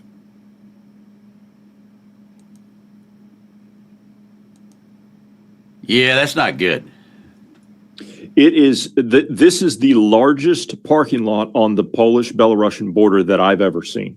And we've seen some big ones. This is the biggest one I've ever seen. There must be 2,000 or 3,000 places in that parking lot. Yeah, not good. It's huge. Are you saying Now- it's not for a taxi company? I'm pretty sure it's not for a taxi company. Lee, there's one other place that you need to take a look at. So at this parking lot, I want you to go straight east from here. I just found this when we were getting ready to start. Keep going across that waterway. Right there. Go to the water. Right, jump across the road there to the north. Straight across that intersection to the north. This? Just above that. Just north of that. This. Uh-huh. That's a big deal. That is a big deal. Look at the size of that tank. Uh-huh. And you know how we know it's theirs? It's inside the fence. That does not belong to the town. That's theirs.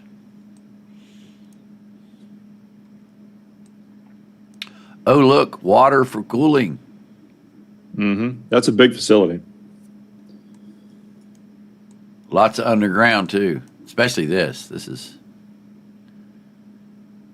And then this much above ground. Okay. And that's right on the border. That's it. That's right on the border. It's I right love next to it. that big parking lot. That parking lot's done. That really pisses me off. I wanted to see that. Yeah. Well, send me the lat law and I'll make another phone call to that guy to make sure he sends me more images. Yeah, okay. We'll have to buzz through Q&A because we got some other things. We need to spend some time on some other things before we all part ways this evening, Right, which right. I cannot get into. All right, ask your questions now.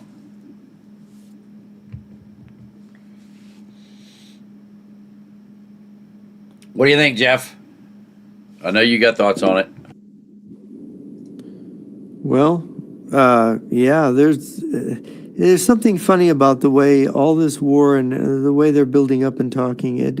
Nothing really makes sense on its face. So that means you have to analyze it to what they're really doing.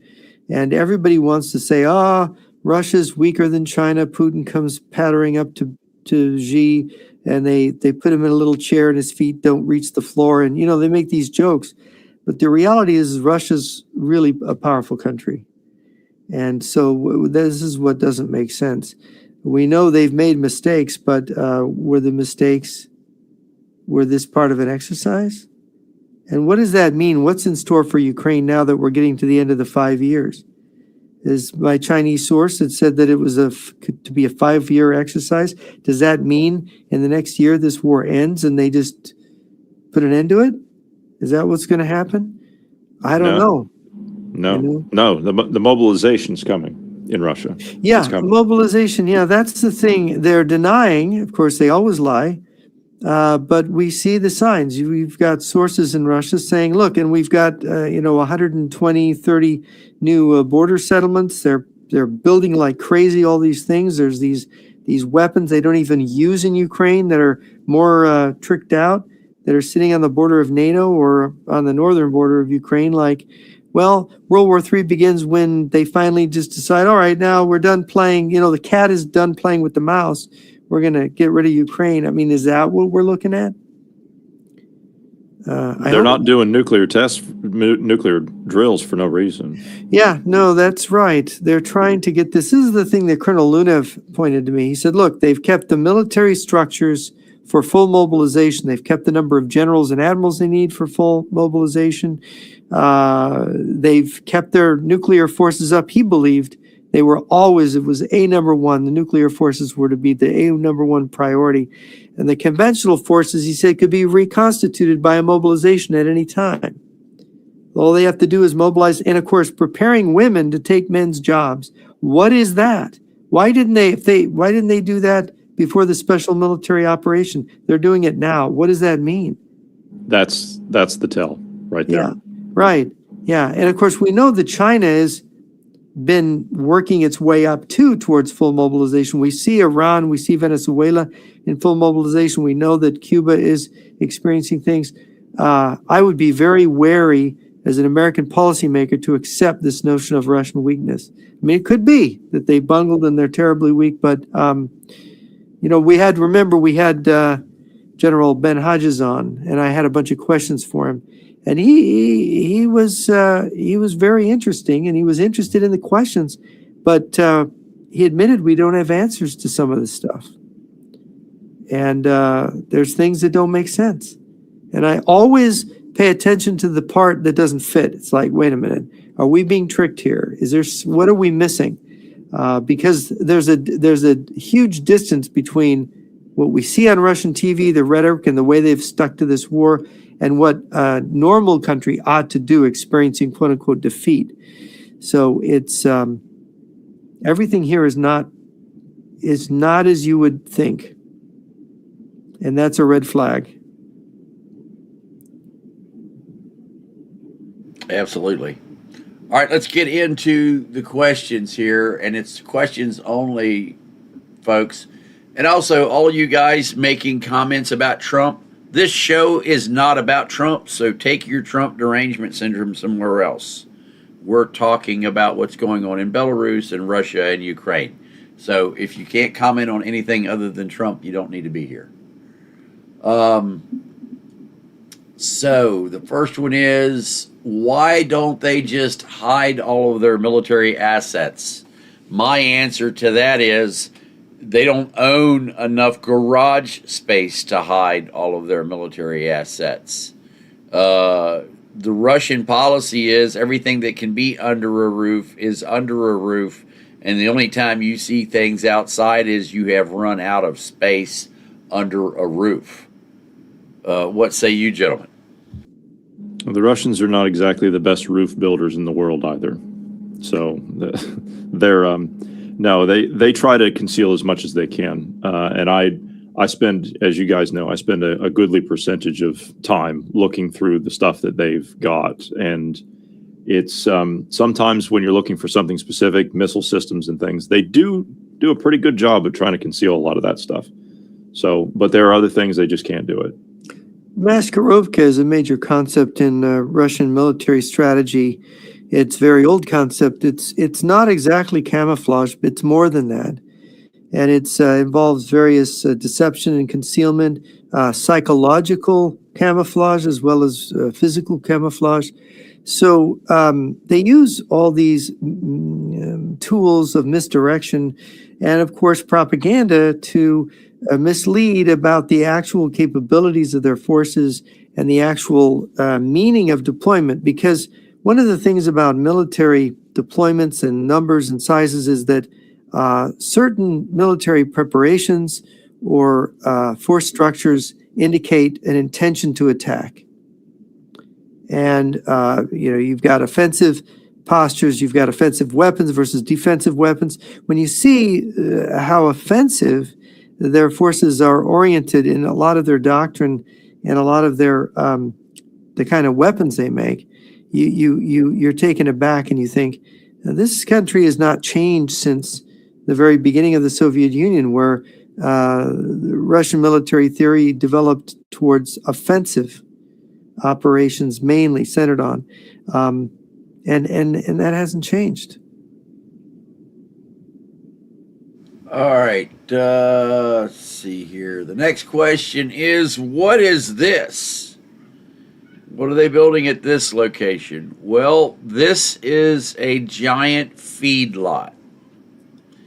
So you have cattle and farm equipment moving around up here at the top. It comes down in. Here are your different buildings. And then these are places where the cattle can come up and they put the feed out onto this. They come up here and they can turn around. And that's what each one of these spots are. And these are different fields. And so here's a turnaround spot for it. Same thing down here. There's the turnaround. And so they come out with the feed from here. They dump come along, dump again. They can turn around here if they're out, or they can continue down through here, turn around here, and come back and feed the cows on the other side. So this is a giant beef feedlot, is what that is. Question. Franklin Graham recently met with Lynchенko. Do you think the meeting was approved by the White House? Comments. No, I think Franklin Graham doesn't speak for the White House. And I don't think that his visit is approved by the White House. There's nothing saying that it has to be approved by the White House unless he's acting on the U.S. government's behalf. There's no law that says Lynchенko can't meet with Franklin Graham. I think it might have been a palm leaf or something of that nature to try to get Graham to take a thing on it, but I don't think it was a sanctioned action by the White House. What say you guys? I can't really comment on that because I don't know anything about Franklin Graham, Billy Graham did this. He met with Soviet officials famously when Gorbachev was in charge, and it was the Soviet Union, and he had one of his preaching events in Russia, and of course it was Georgy Arbatov that he met with, and he said, "Oh, this wonderful official." Well, Georgy Arbatov, you've heard Jimmy talk about him. When Georgy Arbatov shook Jimmy's hand, he tried to crack his knuckles. He tried to grind him with his hand. Georgy Arbatov came to speak at my school. Georgy Arbatov said, "We have a new weapon, and we're taking away the image of your enemy." And so I don't look very favorably on evangelists who go to these countries and get swindled by the Russians. You would think if you have spiritual discernment, you're dealing with a demonic individual, and you shouldn't be doing it.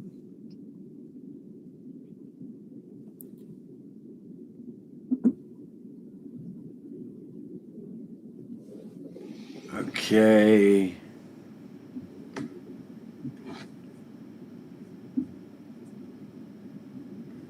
Do you think Trump knows this, and that's why he's holding back on Iran, because he knows what's coming?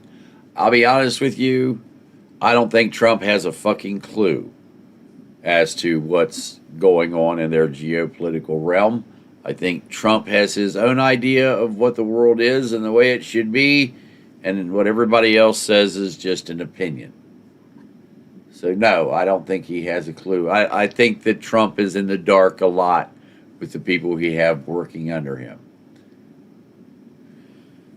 Don't get me wrong, I think there's good people in there, but I don't think his intelligence organizations are delivering to him what he needs, or I don't think he wants to hear it when he does. I would agree with that. Yeah, no, the thing is he doesn't listen and he doesn't read. So it's difficult for people to get through to him about what they know. All right, the next question is, do you think Trump gave up Taiwan in exchange for Cuba? If he did, that was the dumbest deal he's ever done in his life. Taiwan is the most highly advanced in chips and technologies, worth hundreds, if not thousands of times more than Cuba, which is a backward communist regime that has abused their population for decades. So if Trump traded Taiwan for Cuba, Trump got fucked, and so did the people in Taiwan. What say you, gentlemen? Yeah, I wouldn't put it past Trump for making a bad deal like that, because he's been making strategic blunders here in the last year of rather large consequence. Well, but the question implies that China was in a position of holding Cuba and Trump was trading one for the other. I don't think that was is the case in either case. I don't think that Cuba is owned by anybody other than Cuba, although they do have influence. And I don't think that China holds Taiwan or that the U.S. holds Taiwan. I don't think either of those are even bargaining chips to say that it's not a fair exchange, even if it was. You're trading a wooden nickel for a gold bar to compare Cuba to Taiwan. If there's a deal, it's like China will say, well, we won't defend or support the defense of Cuba if you don't support the defense of Taiwan. They could have a deal like that. Obviously these are sovereign countries that you can't say, you can only say what your country can do. These countries don't control these other countries. Yeah.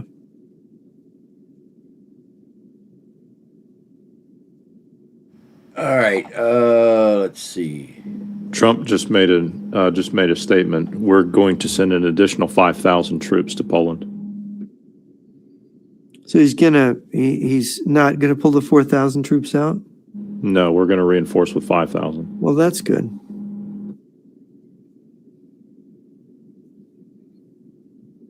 That's very good. That suggests he's seen some of these movements in Belarus, like the closing of the forests.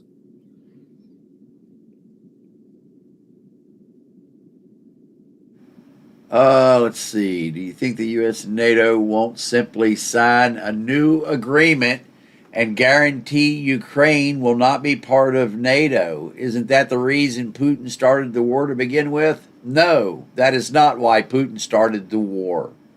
Putin wanted Ukraine because he wanted their cropland for the grand solar minimum, and he wanted the Black Sea ports because the Sea of Azov freezes in the wintertime, and he needed Odessa and Sevastopol and Crimea.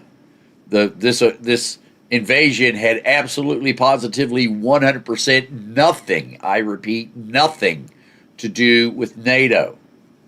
NATO already borders Russia on other sections of their border. What country has NATO ever invaded and took their land? Name a country that NATO has ever invaded and conquered and took their land. What do you guys got to say? No, NATO hasn't. No, they haven't. And I would also like to point out everything that you said, Lee, on top of that. This is all about getting the Soviet Union back together. That was another reason for the invasion. So this is the larger agenda that's in play. And Ukraine is a key part of that. They have to be brought back into the fold, according to the Russians. It doesn't work without Ukraine, does it? No, they need Ukraine back in the Soviet Union. All the talk about NATO and the supposed promise NATO made, which was never made, promises that countries make each other are in treaties. No, it's Russia that's broken its treaties. It's not NATO. And NATO expansion, look, when Putin protested about NATO expansion in Georgia and Ukraine, NATO said, no, we're not going to ask Ukraine and Georgia to be members. This was, I think, in 2008. But this narrative is just meant to make Russia look innocent when Russia's not innocent. Why did Finland join NATO? Russia's never had a land dispute, a border dispute. Oh my gosh, it's a lie. Yeah. Why did they do it? They didn't Russia need to invaded join. Finland in November 30th, 1939. Come on. There was a big war there. Then there was a continuation of war. I mean, they took so much Finnish territory. You know that Norway and the Soviet Union didn't have a border in 1939. After the Russian invasion of Finland, Russia had conquered Finland up to the border of Norway. So now there's a border between Norway and the Soviet Union when there wasn't one originally. So that's just one example. You know, it's ridiculous. Well, the Norwegians are reporting today, their Ministry of Defense, they let the cat out of the bag today. They said they have to scramble every day now because there are Russian recon planes that come into their airspace. Every day they're having to scramble F-35s. Yeah. You know, the Russians have been eyeing the Scandinavian peninsula for a long time wanting that. That's why they invaded Finland in 1939. They want Scandinavia because look at why did Germany invade Norway? All those fjords are naval bases. Norway is a tremendous naval base for threatening Britain and the United States and controlling the Atlantic. And the Russians have been massively expanding their northern fleet since what's his name, Patrushev took over as head of maritime operations. Yeah, they want to have a big. I mean, if they're going to have a world war with the United States and the West, you need those big fleets. You need to dominate on the oceans. China's been building this giant navy. Russia's building it, and of course, submarines is the category they're really concentrated on. I think if you put Russia, North Korea, and China's submarine fleets together, I think they have 3 times as many submarines as the United States. According to the German media a few hours ago, they were citing NATO intelligence on their statement that they said that Russia is, I'm quoting from it, Russia is planting nuclear missile warheads on the bed of the Arctic Ocean as part of a secret project to militarize the Arctic region. They're putting nuclear warheads on the bed of the Arctic Ocean? Yes.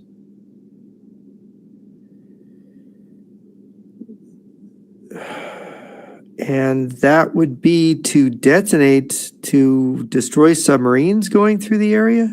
I'm trying to think, but nothing happens. Yeah, Lee, what do you make of that? That's why I played that sound bite. I'm trying to think, but nothing happens. This is the things that the that's pretty Russians do that are stupid. You know, I mean, the Russians have never been known to make the right decisions all the time. Right. But it may be just, the Russians make these overblown claims of what they're going to do, and it's misdirection. Why? There's no reason to put a nuclear warhead at the ocean floor of the. Do you remember? I don't know. Do you remember the atomic cannon during Khrushchev's era? Oh yeah. And Khrushchev even wrote. He says it never worked. He said we carted that damn thing out in the Middle East. Khrushchev claimed that he was going to put, or he had put, I forget which it was. He had put a 100 megaton bomb in East Berlin. And that if anything happened, he was just going to detonate it and make the whole city of Berlin into a giant smoking hole in the ground. I mean, these kind of statements by Soviet leaders, they make these stuff up. I mean, and we get, it's to scare us. It's sort of their shock and awe, but they're always doing they're doing bad things, but they're doing, this is Maskirovka. They're doing the bad things that we're not looking at. yeah, they're doing a lot of bad things. This is true. Is it a tsunami machine? No, I highly doubt it. Nuclear Not on weapons. the Arctic, because who would feel a tsunami on the Arctic? How many people Right. live on the coast of the Arctic? It's like I a few think it's just Inuits to up in piss off the Alaska, penguins. maybe. It's not going penguins to or have any effect. The penguins or the polar bears. Polar bears and the seals, yeah. So yes, the SDR is down. We are aware That's- of that. That's not true. They What didn't do are that. Putin's plans for the EU? Anything in there, in your opinion? He wants to own it. Yeah, he'd like to merge it into the I'm Soviet sorry. system that he's going to I'm rebuild. sorry. I'm sorry. what- I have to show this. Okay, what this is, I had to put this through the translator just That's to a make bus sure what it stop, is. right? This is a bus stop in Russia, yes. And as you can see, these are advertisements to join the military. They say this is a job for real men. You get paid 5 million rubles or whatever it is, or 500,000, however much money it is, right? But this blue sign right here, it says meat processing plant. Somebody had some fun with a little blue sign they made. No, that's the bus stop, I guess, outside the For meat truck processing lot, plant. yeah. Yeah, The unintended, joke, yeah. I'm sorry, I had to. It is a meat processing plant. You're absolutely right. Wonton, I'm not going to keep doing searching. We're trying to get off here, buddy. Bring that back next week or something. And only start your comments if you only put questions in here, please. Do we think the U.S. is preparing for what's coming? I think the U.S. is preparing for a fraction of what is coming, and I think that fraction that they're preparing for, they don't have a clue about the rest of the stuff that's coming. They're just preparing for one small piece that they see. They're trying to get a splinter out of their finger when there is a flotilla of logs coming down the river. Thoughts, gentlemen, on America's preparation for what's coming? We're doing what we're supposed to be doing. We're just not doing it fast enough. Yeah, I don't think American military leaders understand or are allowed to understand that Russia and China are together. They're an alliance. They've got all these other countries with them, and that they're trying to break our alliance, and that they are serious, and they're engaged in a massive military buildup that we can't match. We're trying, but we can't match because they're basically their people have to do what they say, and our people don't want. I mean, we want all kinds of goodies. We want butter and not guns. So we can't get ready. All right, the next one here. Question: have we ever heard of Kevin D. Freeman, a 2009 DoD contractor who suggested economic warfare was planned in 2028? You guys know him? I'm not familiar with him. I know him personally. I've interviewed him. Kevin was very famous for pointing out that the 2008 crash was done by money through intercontinental exchanges to break the back of Bear Stearns, to destroy that investment bank, to take down our whole economic system. And of course, I think originally he wouldn't say it publicly, but if you read between the lines, he was saying Russia was behind it. And but they made him shut up about that. So Freeman's very interesting. His work on economic warfare is intriguing. It's definitely worth looking at. All right, the next one was Putin's trip to China about oil? No. I think Putin is begging for weapons and equipment. You guys? I don't think Putin is begging. I think that they're coordinating their strategy. They're adjusting their joint strategy because they're playing Donald Trump, and they want to make sure they are able to manipulate him the way they want. And of course, they're coordinating with Cuba and Venezuela, the cartels in Mexico, and their friends in Africa and the Middle East. So I think that they've got a lot, to manage. So they've got a lot to talk about when a big meeting happens between the U.S. president and the Chinese president, where the U.S. wants this major Chinese investment. Yeah, and I do agree with that. Absolutely. Yeah. Johnny? I don't think we need to be doing business with anyone other than our European allies. I was telling Jeff on the phone, I said we should have packed up all those business leaders and we should have made a 15-day trip to Europe and met with the European business people, not gone to China. And Putin going there, it was just a show. It was just propaganda. He was only there for a day. He was there for tea and dinner and he left. I think they needed it at a high. I'll add something. I think they needed it at a high level to be on the same page about something, and that's why it went. Yeah, absolutely. And I agree that they are working together to play Trump. 100%. I agree with that. All the BRICS nations. Yeah, because the next summit is there's supposed to be a summit in the works for Trump, Putin, and Xi at the same time. Or there's talk of that. They're talking about it. There's nothing concrete yet, though. Is Dugan going to be there to serve tea? No, he might give away too much. Yeah. Dugan will be in Italy whining and dining the Pope, maybe. Yeah. Is the U.S. Congress starting to wake up to the Russian-China threat and putting pressure on the administration to do more to support Ukraine and following through on weapons deals with Taiwan? The answer is no, in my opinion. I think most of the people in Congress haven't got a airy clue as to what's going on in the world, and maybe a few are awake, but that's not enough to change this administration. What say you, gentlemen?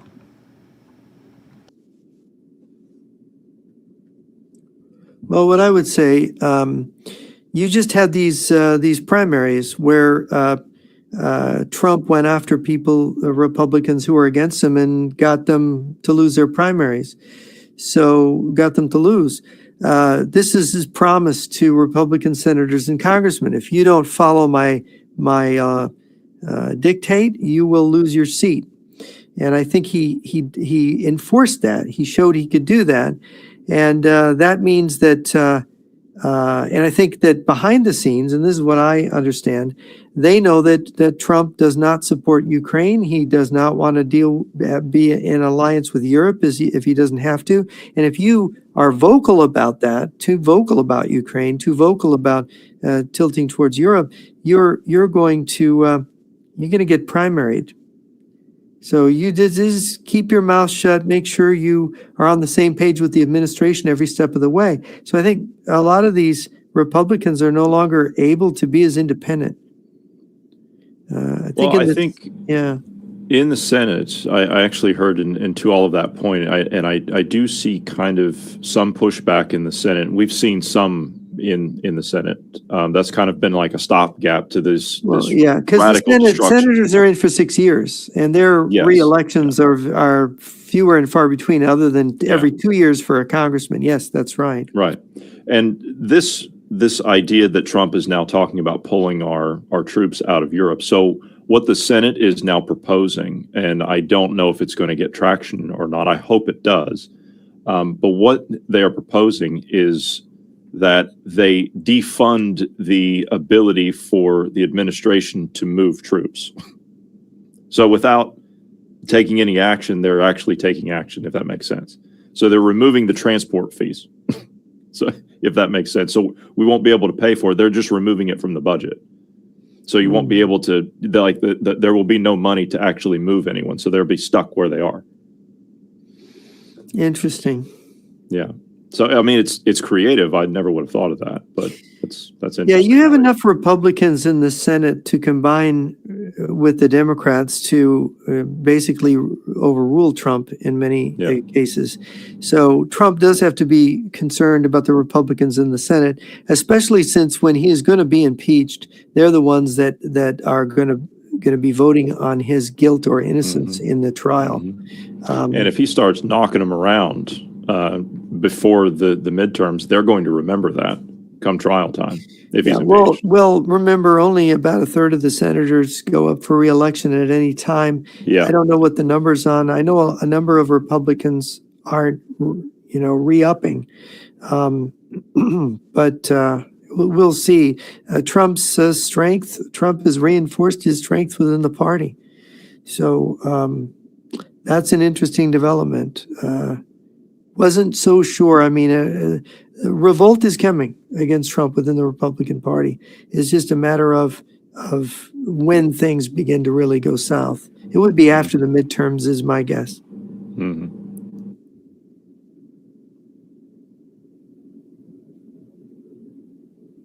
Let's see here. Iran. It's not a tsunami generator. We already decided that. Placing nuclear weapons on the floor of the ocean is not a tsunami generator. Okay. And it might just be propaganda. Yeah, pure propaganda. Next question is Iran or Cuba? What's first? Iran is underway, so Cuba's next. And then Public says, what percentage have the U.S. funded to Russia, China, and their puppets with the fraud over the last decade, and most recently on steroids during the auto pen and Obama?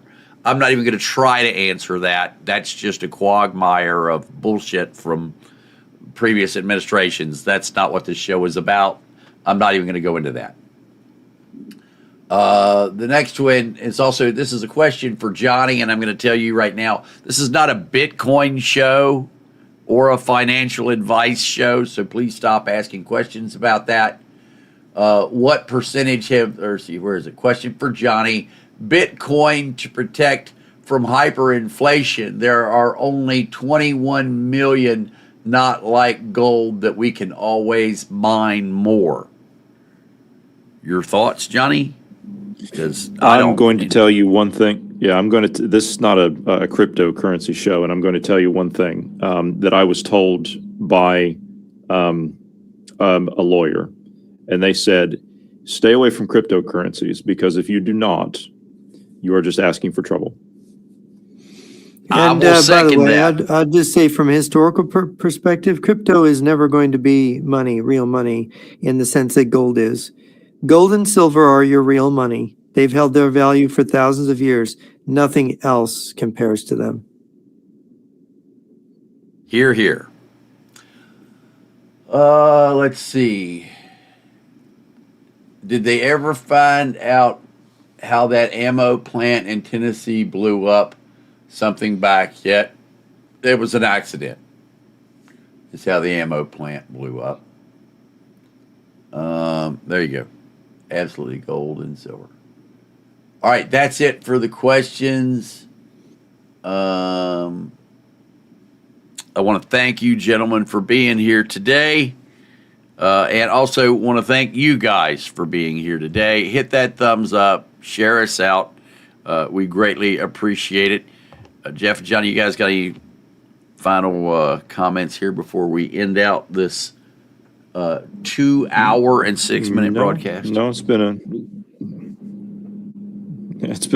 a long one today, but I think it's always fun to sit down with you guys. It's very informative. You know, I still learn every time we sit down and talk.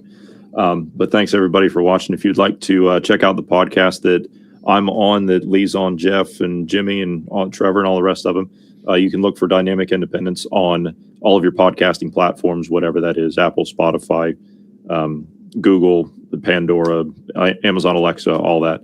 And our socials are listed down below.